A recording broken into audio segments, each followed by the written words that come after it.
Because your first comedian coming to the stage is none other than the person whose name is written down on this piece of paper, in one of these pockets, in this shirt that's on me, that my hand is in right now. So without further ado, for the 7th time, keep your hands going for Ryan Sullivan!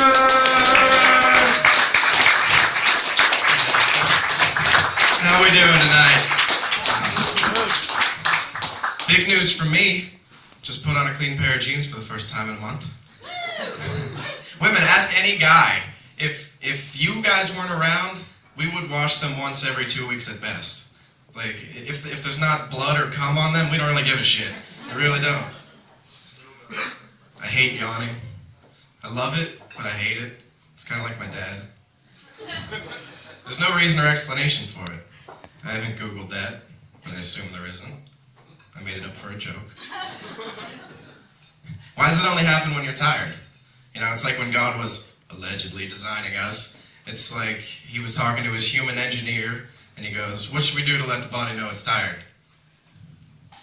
You mean other than the heavy eyes, body soreness, and overall lack of energy? Yeah, well, this will only be for like a time when it's really inconvenient to be tired. Fuck me. This happens every time. I don't get it. I can do the shit without fail, with no one in front of me. And then when you guys get here, you confuse me and shit. Dressing all nice, and I'm up here in a long sleeve t-shirt my mom bought me. No, but back to the yawning joke. There's never a time when you look and sound dumber than when you're yawning. You look like one of the victims from The Ring and sound like you have Down syndrome.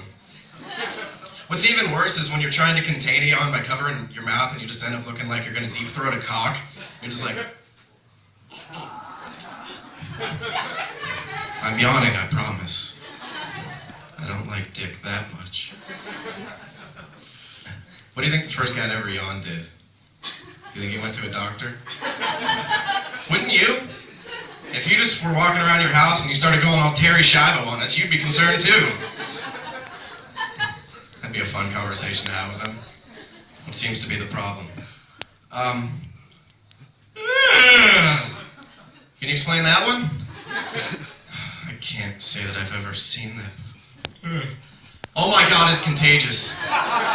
Nurse, quarantine this man immediately. But he was too late. The sickness had spread.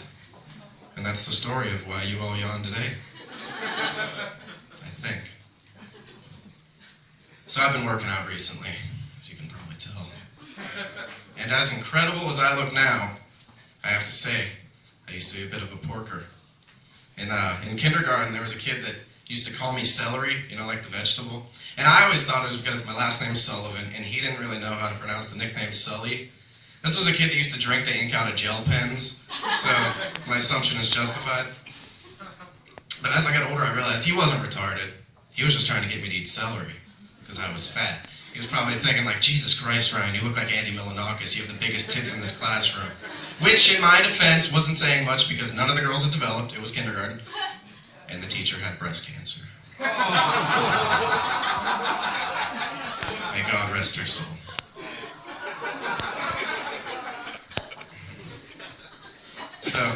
But I'm a survivor. I tackled obesity. NFL play 60. And not everyone's as lucky as me. I met up with an old friend from high school recently. I say old friend because after this meeting, we aren't friends anymore. We meet up at Denny's. Her choice. Shout out to Denny's, America's Diner over here. And I expected to see the smoking hot girl that I had a huge crush on in high school. But in walks what appears to be Louis Anderson, if he got a sex change. And I immediately questioned whether or not I brought enough money to pay for the bill. But I can't tell the girl she got fat, because she already knows, obviously. And I'm a gentleman, so I say, now look, I know it's Denny's, but you order whatever you want, it's on me. So the waitress comes by, and this girl orders chicken fingers with extra fries, and then a side of a country fried steak. Just in case. Just in case that wasn't enough. So I just say to the waitress, just give me anything off the $2 menu. I don't really give a shit at this point. So she starts talking my head off while we're eating about boob sweat and her mom dying. You know, whatever fat girls talk about. I don't know. And so the waitress comes back and says, is this together or separate? And I go, separate. And she goes, I thought you said you would pay for me. Yeah, that was before you ordered everything on the fucking menu. I said you can get the Grand Slam, not hit for the fucking cycle. Thank you guys very much.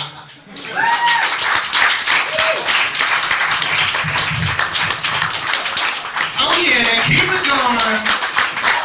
Knocking them down, chief.